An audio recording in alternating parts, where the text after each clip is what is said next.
I'm back again. This is Veronica, and I wanted to share with you my journey on being a diabetic. A lot of people may know what diabetes is, and some may not. For those of you who are unaware of what diabetes is, there's two different types of diabetes. There's type 1 and there is type 2 diabetes. Type 1 is usually in children or infants, and type 2 is dealing with adults most of the time.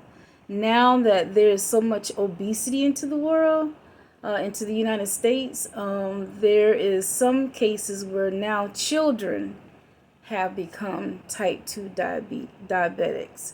And I just want to bring some awareness to what diabetes is. Diabetes is when you have too much sugar in your blood. Okay? It causes your glucose level to rise or fall. It all depends on your situation. In my situation, I'm a type 2 diabetic, and it causes my blood sugar to rise. For me, anything can cause my blood sugar to rise. And also in the United States, there's 28.7 million people that has diabetes. That's a huge number. Huge number. Just imagine all of the pharmaceutical companies who are racking up on the money for just a disease. And it's all because of our diet and the foods that are allowed into the United States. Some of the foods that are allowed are not good for us. Okay? And I had to learn this on my own the hard way. There's, I said 28.7 million people. That is a 8.7% of the population. Diabetes can affect your nerves in your fingers, your feet. Diabetes can affect your eyesight. It can affect your kidneys, and it can cause you to have a stroke or a heart attack. In my case, I am so grateful and blessed because God has given me a new chance. And when I tell you, I had gone through this journey here since 2015, and I kept asking God, what am I missing? What lessons am I missing? Why am I having to go through this? Because I've gone through surgery after surgery after surgery after surgery, and it's all been on my right foot. And each time I went through the surgeries, I kept telling the doctors, please, just no amputations, please, no amputations. Because I knew the skin had the effect to grow back on its own, but you can't grow another toe. That is for sure. You cannot grow another toe, and you can't grow another leg or a foot. You cannot. However, I just kept saying, please, just save my toes. Please, please, please. And so I had gone through this journey here, gone through many surgeries pertaining to my right foot. And I just went through a surgery about 3.5, maybe 4 weeks ago. And I was in the hospital, and I was like, oh my God, again. Oh God, what am I doing wrong? Please show me what I'm doing wrong. And God is so good. He is so amazing to us that he gives us what we need when we don't even ask for it. He does, because he already knows the need that we have, right? And God sent an amazing doctor in to do my surgery. I went into the emergency room, had no plan of action. All I knew is that my previous doctors, I was not going back to them at all. I had, had the foot issues, and I said, you know what, I'm going to urgent care because my insurance says go to urgent care, get your knees taken care of there. When I went to urgent care that 4 weeks ago, they said there's nothing that we can do for you. You need to go to the ER. You need antibiotics, and you need IV antibiotics. And so I went into the hospital, had no plan, no course of action or anything. I was like, you know what? I'm just here again. Whatever happens, it happens. And God had mercy on me. As I was there, I was praying and I was asking God, Lord, please be with me. Please be with me. Please, God, show me the way. Guide me. Direct me. And God sent an amazing doctor to do my surgery. It just so happened that he happened to be there in the ER on that day. And he came in and he said, I looked at your foot. You're all messed up. He said, but I'm going to fix you. And I looked at him and I was like, oh, wow. Okay. And that was my reaction. I was like, oh, okay. And he did. He said, okay, we're going to go into surgery in the morning. He said, so at the midnight, you're not able to eat anything. I said, oh, no problem. Fine.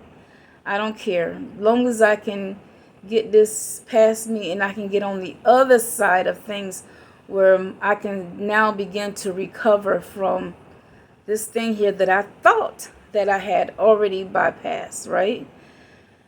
And that is another story in itself, right? So the next day I went into surgery and, you have to find some kind of joy in the journey somewhere or another. And this might sound like the strangest thing, but I've never experienced being on drugs, smoking, drinking, or any of those things. But I love when I go under anesthesia. The fact that I be trying to fight the anesthesia, it's crazy. I be trying to fight the anesthesia to see how long I can stay awake. I don't know. It's just something about that I really enjoy. And that was the only thing that I can look forward to at that moment. And I said, once I get past that, I'm going to be on the other side of the healing process. And I was so grateful when I came out of surgery, because going into surgery, he says, I know that you said that you didn't want any amputation. He was like, if I don't have to, I won't do it. But we'll see how it is. He said, but I just want you to know that I may have to do some amputations of the toe. At least he said, at least the baby toe. And I was like, oh my God. I sat there and I was trying to rationalize what that would look like. And I knew that God had made a promise to me, a promise that, of good and not of evil, according to Jeremiah 29:11, right? I knew that. I knew the desires that I wanted, that one day I wanted to be remarried. I know that one day I wanted to have a business. I wanted to have a husband that believed in me, and I believed in him. And I said, God, what man could possibly want me with the amputated toe? Right? This is what I'm saying in my mind. And I said, you know what? It doesn't even matter. As long as I am happy, as long as I am healthy, who cares about the man? Right? I started rationalizing what this will look like. And I said, even though I lose a toe, it does not stop me from being a woman. I'm still 100% woman. I'm going to always be a woman. I'm always going to have women-like tendencies and, love all those things that I loved before. Nothing is going to change. It's just that, this time I ended up looking into the mirror, and I said to myself, this time you got to change yourself. This time you have to have a lifestyle change.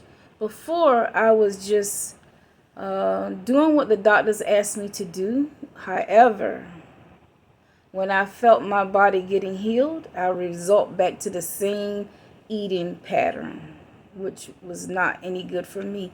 One thing I will say about diabetes, when you have diabetes and you have an infection, sugar is your worst enemy.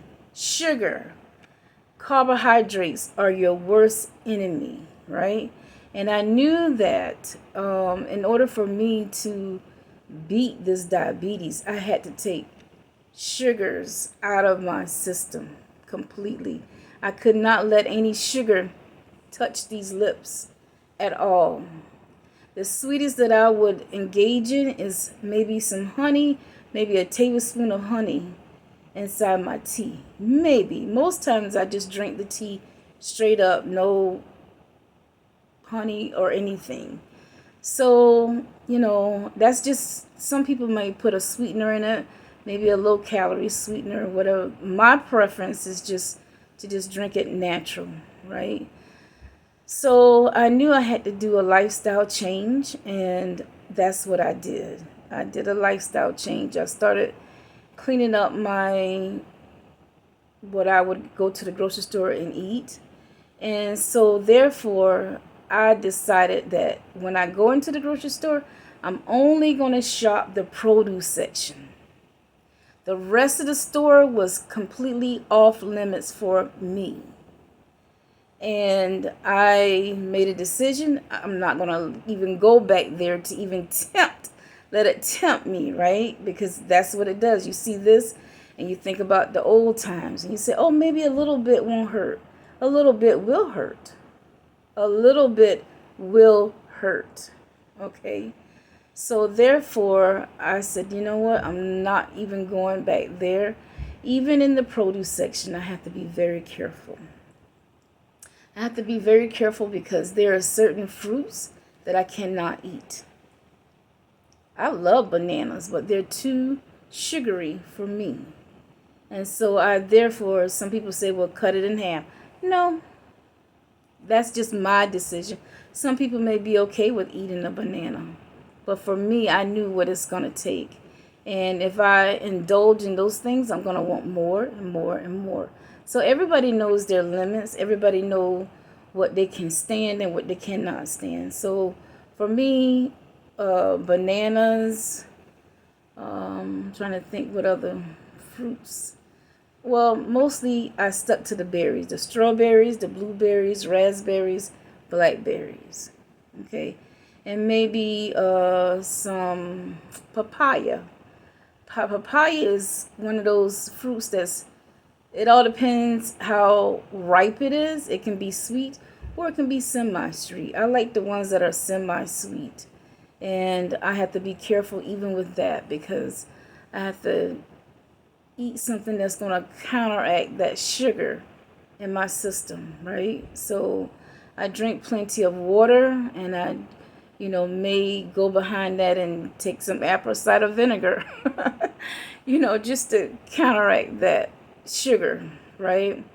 So, I just wanted to share with you guys my journey and what I'm going through.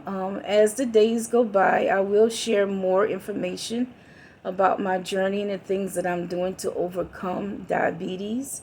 I do believe that diabetes is something that we can overcome. You just have to be smart. You have to strategize.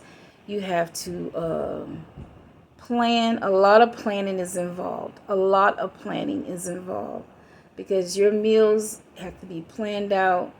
You have to, even if you leave the home and you have an appointment or you have somewhere to go, you got to pack you a snack bag so that when you won't be tempted to go to any of these local restaurants to get their poison.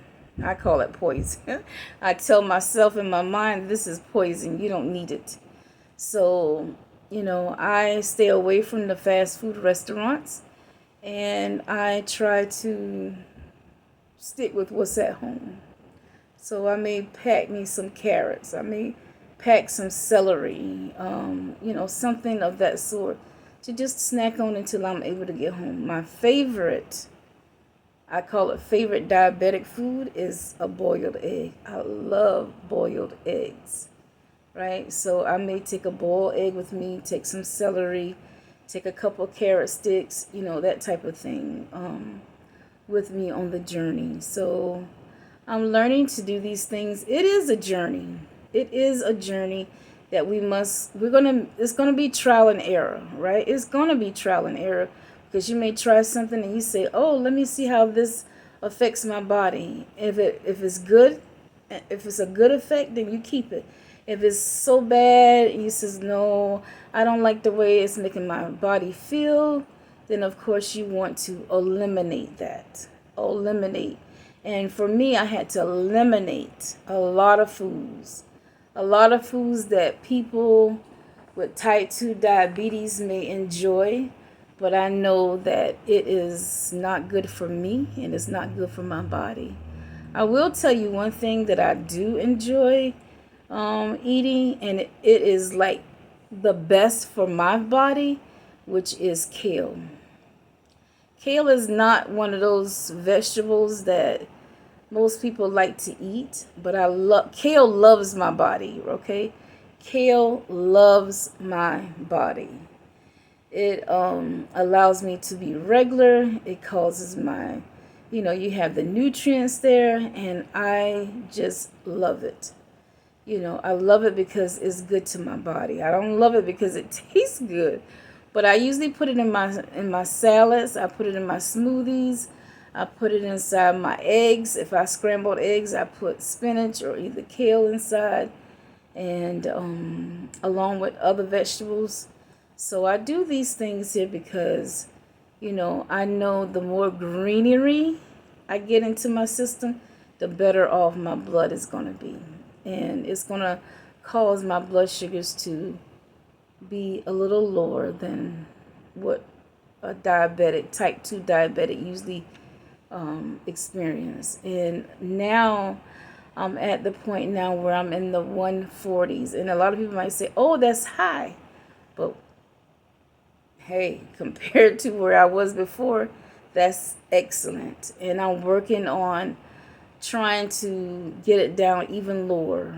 And so I am doing the research. I am doing studies on myself, trying to get to know myself better on what I can do to eliminate those things that I don't want or don't need in my diet, and introducing new vegetables, new fruits that I think that would be good for my body.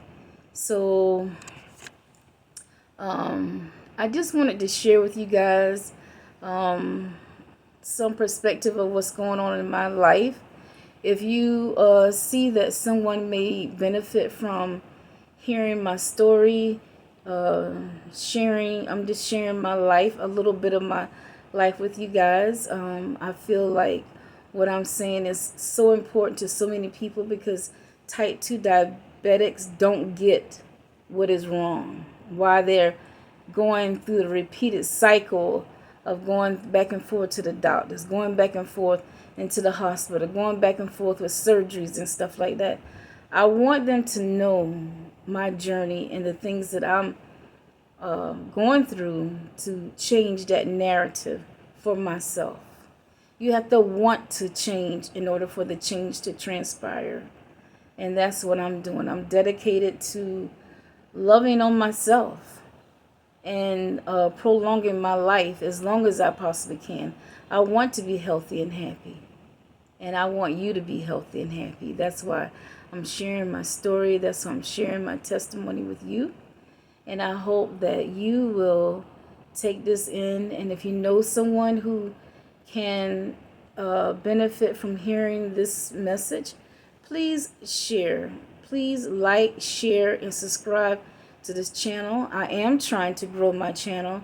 I am at the beginning stages of it. And, I just want to put my story out and my journey with diabetes and living with diabetes.